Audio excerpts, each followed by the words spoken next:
What is up, guys? I am out here riding my own version of the IMBA Epic Trail at Bull and Jake Mountain. I've ridden the full IMBA route before, but some parts are just a little too, I don't know, a little too cross-country for me. And it's a great trail to do just to kind of get the lay of the land. And then you can go from there and just pretty much create the route that you want, that you find the most fun. So that's what I've done, and this is my version of it. So I'll link my Strava route below if you guys are interested. I believe it is 90 out right now, so definitely a warm one. I came out here in the middle of the day, but I do so well with the heat. I always joke and say the desert never left me. So I have biked in 107 before, which I do not recommend. That feels a little scary. So it's been kind of a week, not kind of, it has been a week. Hunter's Labradoodle Hardy, which you guys have probably seen me post pictures of before. He was ran over by a truck, unfortunately, last weekend. Almost didn't make it, and this poor boy has been going through it. Then we woke up, I think 3 days after the accident, maybe 4. We were able to get him home. He did really well. We were able to get him off oxygen. But he woke up screaming in pain. It was awful. And this was like 6 something in the morning. So we rushed him to his vet. They ended up having to actually refer us to this animal hospital that deals with like specialty things, and sounds like a trauma unit. It's a really amazing animal hospital. We ended up having to go there because he developed a blood clot in his front right leg. So now he is fighting to keep his leg. So when this video is posted, it'll be about a week later, so I'll probably have more details then, but we are doing everything in our power. He's on every possible medication that he can be on to help as much as possible with this, to give him the best shot of being able to keep his leg. We're working with him every morning. We're doing, a heating pad on his leg. We're trying to move it for him, trying to have him put weight on it, just everything we possibly can, gently of course, to get that leg moving. So it's looking hopeful. We didn't have any sensitivity in it at the beginning, and then they were able to pinch it really hard and he could feel it. And now we can brush our fingers across his pads and he can feel that, which is amazing. So we're very hopeful, but he's been through so much. We don't want him to have to go through that too. So yeah, it's been really rough. We've been at an animal hospital pretty much every day. I think we've had 3 days off in the last 8 days or something like that. I'm not sure, but it's been a time.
Coming out of this single track right here, and we will go up the Forest Service road right here and connect to Notel, I believe, is next.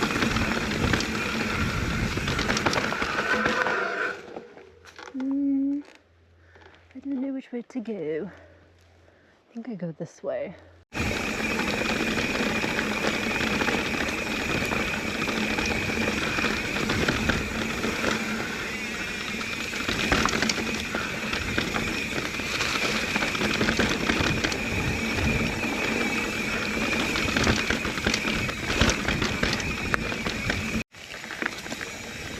And down we go.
I believe I go that way,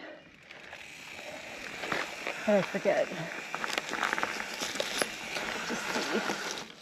Just trying to figure out which way I wanted to go. So I parked back at Jake Mountain. Usually I park at Bull. So trying to figure out if I want to go through Bull or try to go around it. The problem is you pretty much have to take a lot of gravel roads back if you're just going over to Jake instead of to try to bypass Bull. So we'll see where I go. Did not bring a lot of water. This is a workable. Oh shoot. Oh, I guess it's like a two-way.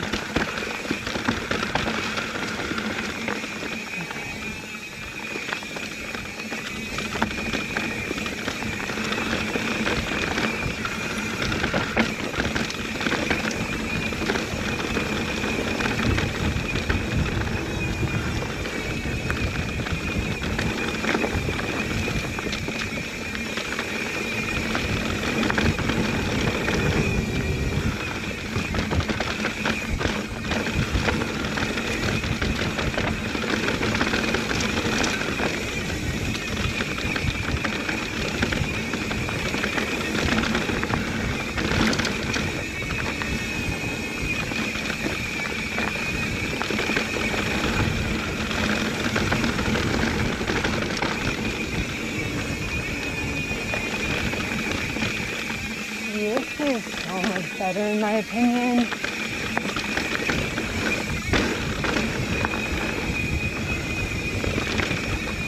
Personal preference.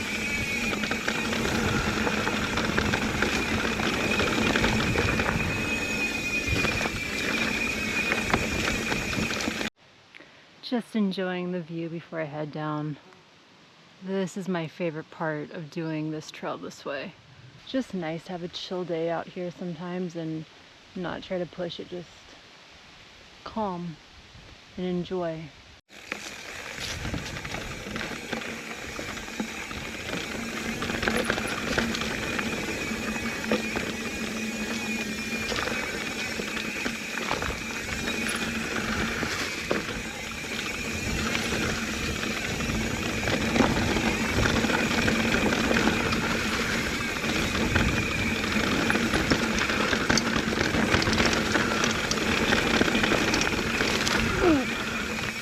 taken out by that limb.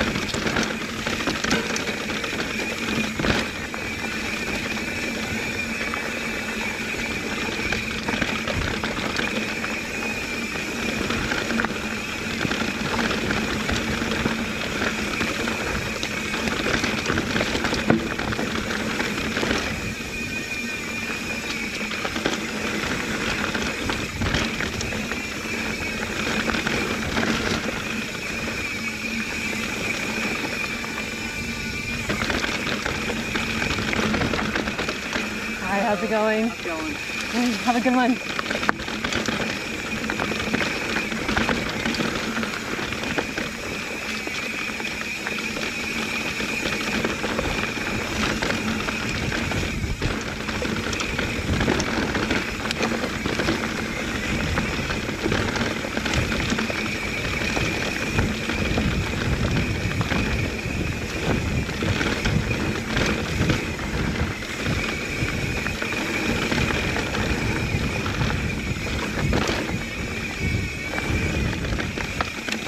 This portion of the trail last time is where I saw the bear just sitting out in the middle of the trail.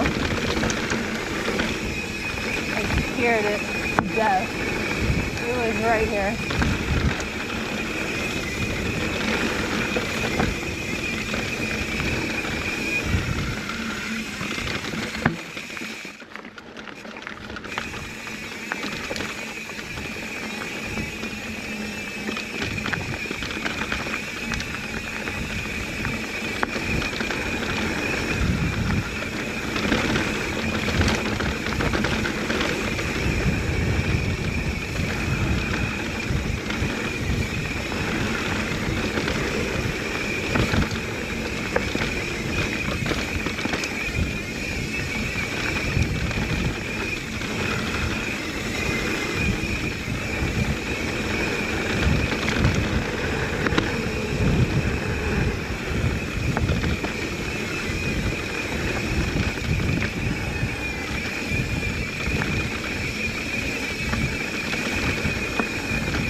Since I don't have a ton of water left, I'm just going to go take the gravel roads back. But normally I would go take the trails going back to Jake Mountain to go back to the parking lot, but we're gonna cheat today. Hi, it's me, it's Editing Morgan here, but just wanted to pop in at the end of this because I made it back to the trailhead and everything, but unfortunately didn't have my GoPro rolling for all this. But as I was getting to the parking lot, there was a man there. There was no other cars in the parking lot at this time. I normally don't do late rides like this out in remote areas, which is where I was riding. It's unfortunate because most of my favorite trails happen to be out in more remote parts of the mountains, and not in towards the city or anything like that. So it's unfortunate, but it is what it is. Anyways, I saw a guy. There was no other cars there except mine. I proceed to beeline past him and I hear him yell out to me. And he was essentially wanting me to take him and his 5-gallon water jug to his campsite. Now, he kept talking, and I'm leaving a lot of details out because there's a lot. The man was unhinged, in other words. And I was getting a really not good feeling about this guy. I was even more alarmed and just monitoring my surroundings because, again, I'm the only person out here with this man who is clearly unhinged, and it just feels like not a good situation to be in. So I'm trying to load up my car, my bike, everything as quickly as possible while seeming engaged still with this man in the conversation. So he doesn't know I'm, concerned about this at all. And I'm packing up everything. He's telling me all this crazy stuff. He then proceeds to tell me that he is related to the so-and-so murders. I wish I could remember what murders, because I would love to Google this. Maybe I wouldn't want to know, but I was so focused on trying to always stay a step ahead and figuring out what I was going to say next and how I was going to get out of the situation easily without agitating him was my main concern, because I was absolutely not going to drive this man to his campsite. No chance. So I was just really trying to figure out a way to let him down gently without agitating him. This man, he was living out in the woods. He doesn't have a house or anything. I come to find out that the game warden is trying to get him out of the area. Finally got myself out of that, got my car cranked and everything scooted in and hauled it out of there. But just wanted to do a PSA for any ladies out there. I mean, just anyone in general, honestly, because there's so many crazy people out there. You just have to be really safe and smart, and it's unfortunate because it's the world that we live in and you just can't help everyone, unfortunately. But you just have to use your head and be smart at the end of the day. But also just want to say, for anyone riding alone, sometimes I always carry some form of protection on me at all times. I always too with my car, and this kind of made me think about it more. My car is set up or programmed that when I open my car, all the doors don't open, just the driver's side door opens. And a lot of people have always given me so much crap about this. Like my husband, everything that, why do you do this? It's so annoying, but it is for this exact reason, just to ensure safety. No one else can open up any other doors in my car. Just the driver's side is the only door that you're able to access.